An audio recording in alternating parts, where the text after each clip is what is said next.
लष्करी अधिकारी सतीश ढगे सर सुद्धा आपल्या सोबत आहेत। सतीश सर, खूप दिवसांनी तुम्ही चर्चेमध्ये सहभागी होताय, स्वागत आहे। धन्यवाद। बरं, आज सतीश सर सुरुवात तुमच्यापासून करते। म्हणजे अगदी सर्वसामान्य प्रेक्षकांना सहजपणे समजेल अशा भाषेमध्ये आम्हाला सांगा की काय आहे हे ग्रीनलँड, जे सहज विकत घ्यावं असं अमेरिकेला वाटते। नक्कीच डॉक्टर कविता, मुळात जर पाहिलं तर हा ग्रीनलँड सगळा विषय जो त्या ठिकाणी सुरू आहे, जगातलं सर्वात मोठं असं बेट नंबर 1, नेहमी तिथे बर्फाच्छादित अशा प्रकारचा बर्फाळ प्रदेश, म्हणजे तिथे राहणं जे आहे ते अत्यंत मुश्किल। आणि या ग्रीनलँडची आजची जर लोकसंख्या त्या ठिकाणी पाहिली तर फक्त 57,000 लोकसंख्या, 57,000 लोकसंख्या असलेल्या बर्फाळ प्रदेश असलेल्या या ग्रीनलँड विषयीचा जो आहे तो सगळा वादविवाद सुरू आहे। आता समजण्यासाठी खरोखरच जर डोनाल्ड ट्रम्प याची मागणी त्या ठिकाणी करतायत तर आपल्याला थोडंसं जे आहे त्याच्या डेप्थ मध्ये जावं लागेल। 21व्या शतकाची जी बदलती समीकरण आहे त्यामुळे जे आहे अमेरिकेचा विशेष डोळा या ग्रीनलँडवर त्या ठिकाणी आहे। याच्यासाठी आर्थिक कारण आहेत, यासाठी संरक्षणाच्या दृष्टिकोनातून कारण त्या ठिकाणी आहेत आणि भूराजकीय कारण त्या ठिकाणी आहेत। पहिली गोष्ट ज्याला आपण म्हणतो की आपदा में भी अवसर, म्हणजे 21व्या शतकाला सर्वात मोठा जर कुठला प्रश्न त्या ठिकाणी असेल तर तो म्हणजे क्लायमेट चेंज किंवा global warming. Climate change global warming मुळे या ग्रीनलँड मध्ये म्हणजेच या आर्क्टिक रिजन मध्ये जे बर्फाच्छादित प्रदेश आहेत ते हिमनग आता वितळायला लागलेले आहेत। म्हणजे एक काळ फक्त बर्फाच्छादित असणारा हा प्रदेश आता एक प्रकारे बर्फ वितळल्यामुळे त्या ठिकाणी जे आहेत एक प्रकारचे सी लेन्स आपण ज्याला म्हणू, म्हणजे समुद्री मार्ग हे तयार होत आहेत। आणि नेमकं या ग्रीनलँडचं जे भौगोलिक स्थान आहे ते बरोबर अमेरिका आणि रशिया या दोन महत्वाच्या पॉवरच्या बरोबर मध्यभागी आहे। मग हे महत्वाचं स्थान त्या ठिकाणी असल्यामुळे रशियाला त्याचबरोबर अमेरिकेला शॉर्ट रूटच्या माध्यमातून या सी लेनवर जे आहे वर्चस्व प्रस्थापित करण्याचा त्यांचा प्लॅन त्या ठिकाणी आहे। एक गोष्ट। दुसरी महत्वाची गोष्ट, 21व्या शतकाची युद्ध जी आहेत ती बदलतायत। आता हायपरसोनिक मिसाईल आहेत, स्पेस वॉरफेअर त्या ठिकाणी असणार आहे, म्हणजे इंटरकॉन्टिनेंटल बॅलिस्टिक मिसाईल जर रशियानं अमेरिकेविरुद्ध त्या ठिकाणी जर झाडलं तर लवकरात लवकर ती माहिती मिळावी म्हणून जगामध्ये सर्वात उंचीवर असणाऱ्या या ग्रीनलँडच्या एक प्रकारे आयलँडचा अत्यंत महत्वाचा फायदा त्या ठिकाणी होणार आहे। म्हणून अत्याधुनिक अशा प्रकारचे रेडार त्या ठिकाणी जर लावून ठेवले तर अमेरिकेला तो ऍडव्हान्टेज मिळू शकतो। स्पेस वॉरफेअरच्या सर्व्हिलन्स साठी फायद्याचं होऊ शकतं। म्हणून सुद्धा जो आहे ग्रीनलँडवर अमेरिकेचा त्या ठिकाणी डोर आहे। म्हणजे बदलती युद्धनीती, दुसरी गोष्ट क्लायमेट चेंज, आणि तिसरी सर्वात महत्वाची गोष्ट 21व्या शतकामध्ये सगळ्यात महत्वाची जर कुठली गोष्ट असेल अर्थव्यवस्थेच्या दृष्टिकोनातून त्याचबरोबर टेक्नॉलॉजीच्या दृष्टिकोनातून ते म्हणजे रेअर अर्थ मिनरल्स। या रेअर अर्थ मिनरल्सचा अत्यंत मोठ्या प्रमाणामध्ये इथे साठा आहे, तो अनटॅप्ड आहे, म्हणून अमेरिकेचा त्या ठिकाणी डोर आहे। म्हणून ही तीन बदलती जर समीकरणं किंवा तीन बदलत्या गोष्टी 21व्या शतकातल्या लक्षात आपण त्या ठिकाणी घेतल्या तर या ग्रीनलँडचं भूराजकीय महत्व आणि भौगोलिक स्थान त्या ठिकाणी लक्षात घेता आणि आर्थिक महत्व लक्षात घेता डोनाल्ड ट्रम्प जे आहे ग्रीनलँड विषयी अशा प्रकारे दबाव तंत्राचा वापर करतायत, दादागिरी त्या ठिकाणी करतायत। ठीक आहे, म्हणजे अनेक मुद्दे आहेत जे इथे महत्वाचे आहेत। फक्त प्रेक्षकांना पण छोटं सांग, कारण तुम्ही जेव्हा रेअर अर्थ मिनरल म्हणता त्यावेळेस अनेकांना वाटू शकतं की अरे हे तर एक बेट आहे, पण एक लक्षात घ्या की हे बेट प्रचंड मोठं आहे आणि अमेरिकेच्या एक चतुर्थांश जवळपास होईल इतका मोठा या बेटाचा आकार आहे। जगभरातलं सगळ्यात मोठं बेट असं ग्रीनलँड मानलं जातं। स्वायत्त आहे हे बेट, कारण ते जरी डेन्मार्कच्या अधिपत्याखाली असलं तरी त्यांच्या सगळ्या व्यवस्था या स्वतंत्र आहेत। त्यामुळे जसा एखादा स्वतंत्र देश असावा तसं हे ग्रीनलँड आहे आणि हा मुद्दा आंतरराष्ट्रीय पातळीवर आता सरांनी सांगितलं, सतीश सरांनी, त्या वेगवेगळ्या कारणांसाठी इतका महत्वाचा ठरलाय। शैलेंद्र सर, मला थोड्या वेळासाठी तुमची विंडो दिसत नव्हती त्यामुळे मला वाटलं तुम्ही डिस्कनेक्ट झालात। शैलेंद्र सर, आता प्रश्न असा आहे की आता या वर्तमानामध्ये येऊयात। म्हणजे खरं तर ग्रीनलँड विकत घेण्याचे किंवा ग्रीनलँडवर ताबा मिळवण्याचे प्रयत्न अमेरिकेचे या अगोदर झाले नाहीत का? तर ते या अगोदर सुद्धा झाले होते। रादर दुसऱ्या महायुद्धानंतर ते जास्त प्रबळ व्हायला जागा सुद्धा होती, कारण अमेरिकेला तिथे जायला जागा मिळाली होती डेन्मार्कला वाचवण्यासाठी। असं असताना आता या क्षणी जेव्हा अमेरिका म्हणते की ग्रीनलँड आम्हाला हवं, विकत द्या नाहीतर लष्करी कारवाई करू, हे एवढी करोया मरोची आणि अख्ख्या युरोप बद्दल शत्रुत्व पत्करण्याची आता काय घाई आहे? Make it a habit, a 10-minute AI routine every morning. You'll be unrecognizable. Shailendra sir, माझा आवाज येतोय आपल्यापर्यंत? बरं, शैलेंद्र सरांकडे परत जाऊयात, पण तो अगोदर हाच प्रश्न आणि त्यासाठी त्यांची लागणारी जी काही यंत्रणा आहेत जी कार्यान्वित झाली त्यामुळे संपूर्ण जगामध्ये जागतिक पटलावर सुरक्षेचे सर्व आयाम बदललेले आहेत. म्हणजे व्हेनेझुएला सारख्या देशांना अंकित करून आणि नुकतंच अमेरिकेच्या राष्ट्राध्यक्षांना पुन्हा इराणला धमकी देऊन त्या ठिकाणी वेस्ट एशिया पासून तर युरोप पासून तर सुरुवातीला कॅनडा पासून सुरुवात केल्यानंतर संपूर्ण जगामध्ये आपण आपलं वर्चस्व प्रस्थापित करण्यासाठी अमेरिकेच्या राष्ट्राध्यक्षांनी त्या ठिकाणी आपली भूमिका ठेवलेली आहे. ते त्यांनी म्हणजे पहिल्या टर्म मध्येच सांगितलं होतं की अमेरिका फर्स्ट आणि ती सातत्याने ती कंटिन्यू केली. मग ते टेरिफच्या माध्यमातून असो किंवा ग्रीनलँडच्या माध्यमातून असो किंवा कॅनडावर सुरुवातीला कॅनडा आणि नंतर इराण अशा पद्धतीची त्यांची भूमिका आहे. या ठिकाणी ढगे सरांनी जे सांगितलं की स्ट्रॅटेजिक आणि सिक्युरिटी पर्स्पेक्टिव्हने ग्रीनलँड कसं महत्वाचं आहे हे असताना म्हणजे खरं तर दुसऱ्या महायुद्धानंतर 1946 ला अमेरिकेला ग्रीनलँड अंकित करणं फार शक्य होतं, परंतु त्या कालखंडामध्ये युनायटेड नेशनची स्थापना आणि सिक्युरिटी आर्किटेक्चरची जी काही नवी डेमोक्रेटायझेशन ऑफ वर्ल्ड कम्युनिटी अशी संकल्पना आल्यामुळे अमेरिकेला ते करणं शक्य झालं नाही. परंतु 2019 मध्ये मात्र ट्रम्प प्रशासनाने स्वतः यांनी ग्रीनलँड अंकित कसं करता येईल यासाठी त्यांनी स्ट्रॅटेजी आखली आणि त्यांनी आता नव्या पद्धतीने ते आपल्या समोर ते मांडतायत. या ठिकाणी ग्रीनलँडचं जसं स्ट्रॅटेजिकली इम्पॉर्टन्स आहे म्हणजे त्याच्यामध्ये साधारणतः 4.3 ट्रिलियन डॉलर अमेरिकन डॉलर एवढे त्या ठिकाणी नैसर्गिक साधन सामुग्री त्याच्यामध्ये जवळपास 1 ट्रिलियन प्रोटोसाइट क्रेटर इथे 11 कोटी एवढा तो साठा आहे आणि जवळपास ते नैसर्गिक साधन आणि तेल म्हणजे रेअर अर्थ मिनरल जे आहेत ते आता अमेरिकेसाठी आणि आता जग ज्या टेक्नॉलॉजीवर शिफ्ट होत आहे त्या टेक्नॉलॉजीचा विचार करताय रेअर अर्थ मिनरल्स खूप महत्वाचे आहेत आणि त्यासाठी अमेरिकेचा तिकडे डोळा असण्याचं एक महत्वाचं कारण आहे अनेक इतर कारणांसोबत. शैलेंद्र सर, थोड्या वेळासाठी तुमचं कनेक्शन नव्हतं. प्रश्न माझा हा होता की खरं तर डेन्मार्कच्या आधिपत्याखाली असलेले ग्रीनलँड मिळवण्याचे प्रयत्न या अगोदर सुद्धा झालेले आहेत. दुसऱ्या महायुद्धानंतर तर अमेरिकेला तिथे प्रवेश केलं याच्यावरती अमेरिकन जनता शिक्कामोर्तब करत असते आणि त्यावेळेला त्याचं जे रेटिंग असतं अध्यक्षाचं हे खूप प्रचंड मॅटर करतं. साधारणतः 1 वर्ष झाल्यानंतर जेव्हा रेटिंग केले गेले डोनाल्ड ट्रम्पचे ते असं दिसलं की ऍव्हरेज म्हणजे बायडन ज्या वेळेला 2 वर्ष बायडननी पूर्ण केले किंवा 1 वर्ष पूर्ण केला होता त्यावेळेला त्यांचे रेटिंग हे साधारण 47 ते 48% होते. डोनाल्ड ट्रम्प आता 37 ते 38% आलेले आहेत. मुळात डोनाल्ड ट्रम्प यांना अशा स्वरूपाने त्यांनी जे इलेक्ट्रल प्रॉमिसेस केले होते त्यातलं पहिलं प्रॉमिस रशिया युक्रेन युद्ध सोडवण्याचं होतं जे पूर्ण झालं नाही. इस्रायल हमासचा जो संघर्ष आहे तो सोडवण्यामध्ये त्यांना काय करते अजून कंटिन्युअसली त्याच्यामध्ये स्क्रिमिशेस चालू आहेत.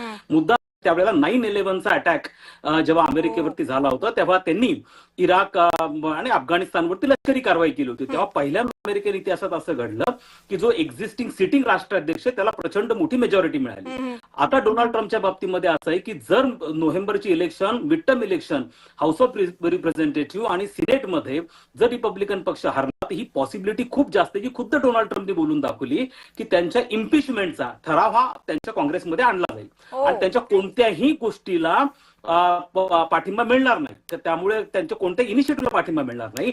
त्यामुळे त्यांना एक कोणतं तरी असं धाडसी कृत्य करायचं आहे जे त्यांना मिळत नाहीये संधी आणि त्यामुळे ते व्हेनेझुएलामध्ये सांगतात ही अमेरिकेची पॉलिसी रेजिम चेंज करणं असेल मिलिटरी इंटरव्हेन्शन करणं असेल ते नवीन थोडी आहे अमेरिकेसाठी. अमेरिका हेच करत आलं. वरच्या काळामध्ये 63 वेळा अमेरिकेने रेजिम चेंज करण्याचे प्रयत्न केलेले आहेत.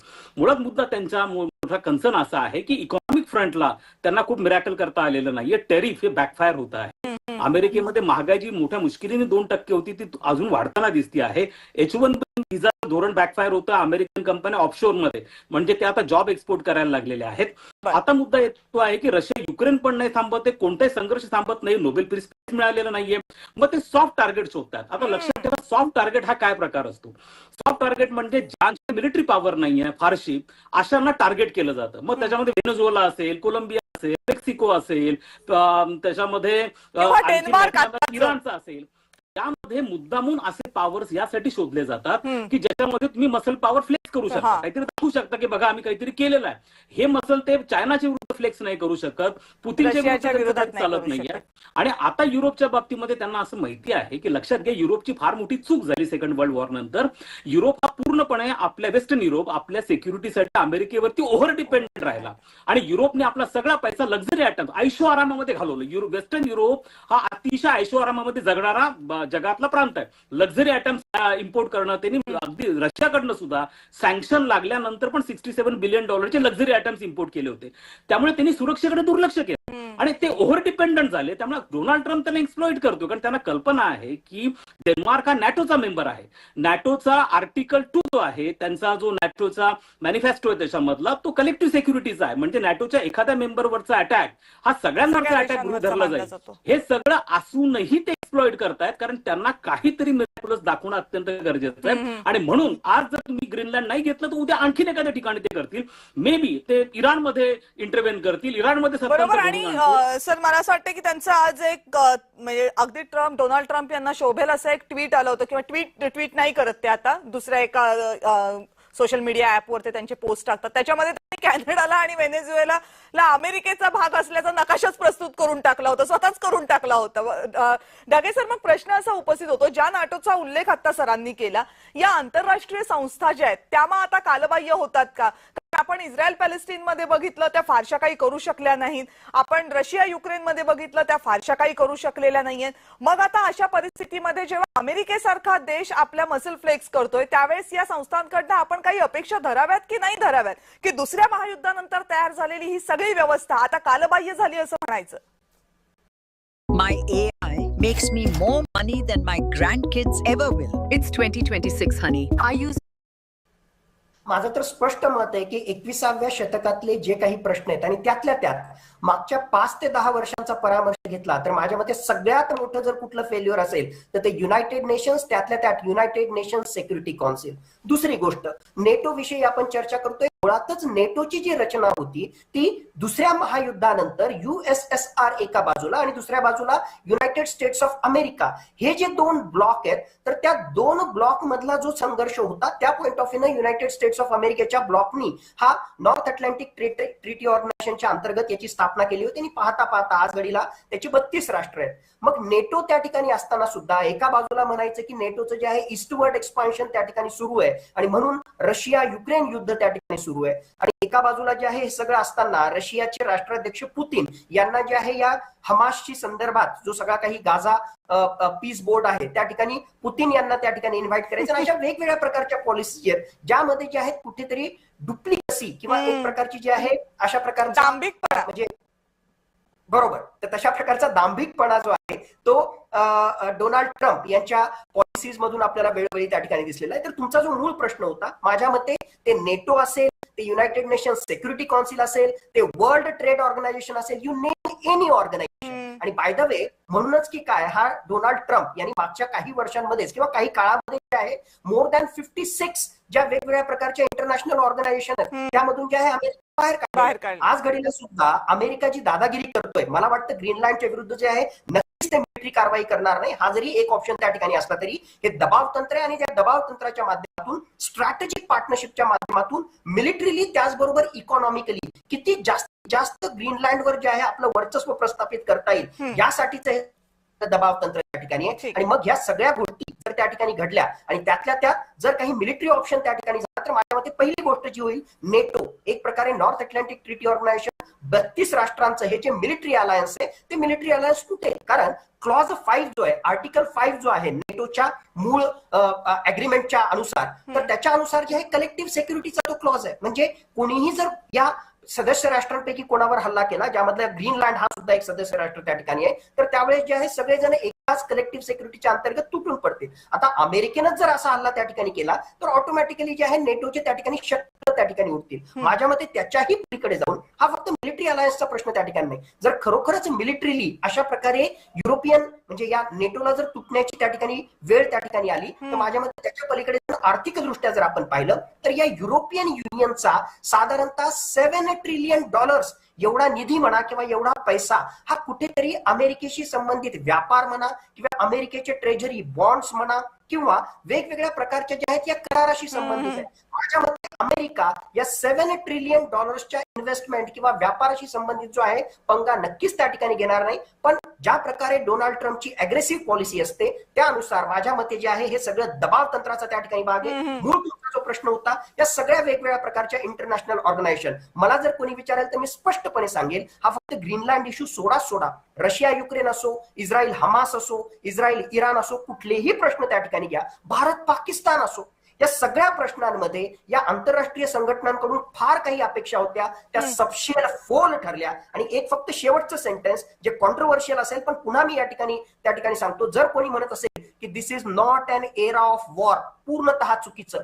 रशिया युक्रेन वॉर घ्या, इस्रायलने जी आक्रमक भूमिका घेतली त्यांनी वॉरच्या माध्यमातूनच मागच्या कित्येक दशकांमध्ये त्यांना जे साध्य करता आलं नाही ते रशिया साध्य करतोय, ते इस्रायलनं साध्य केलं. म्हणून भाषणाच्या पॉईंट ऑफ व्ह्यूने चांगलं वाटतं this is not an era of war, पण वॉरच्या माध्यमातूनच आक्रमकतेच्या माध्यमातूनच वेगवेगळ्या देशांनी जी आहे त्यांची उद्दिष्ट साध्य केलेली मिलिटरी ऑब्जेक्टिव्ह, पॉलिटिकल ऑब्जेक्टिव्ह साध्य केलेली आपल्याला दिसत आहेत.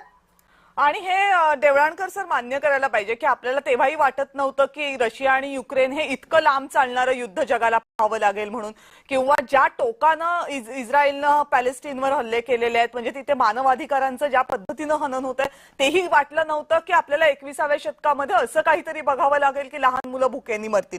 ही सगळी परिस्थिती डोळ्यासमोर असताना ही अपेक्षा करणं योग्य ठरेल का की अमेरिका आणि युरोप एकमेकांच्या समोर उभे ठाकलेत पण तिथे कोणतेही मिलिटरी एस्केलेशन होणार नाही? This is why you feel stuck in the same patterns even after trying everything. Reason number one. नाही, आता दोन मुद्दे प्रामुख्याने लक्षात घेणं गरजेचं आहे की अशा स्वरूपाचे संघर्ष म्हणा की ज्याची इंटेन्सिटी काही पण असेल, म्हणजे सध्या रशिया, मला अगदी थोडक्यामध्ये सांगा की भारतासारख्या देशांना खरंच यामध्ये काही भूमिका आहे का या पर्टिक्युलर इश्यू मध्ये, आणि ती असेल तर काय असायला भारताची भूमिका? कारण म्हणजे मागचा एक रेफरन्स पॉइंट घेऊन पुढे जातो मी.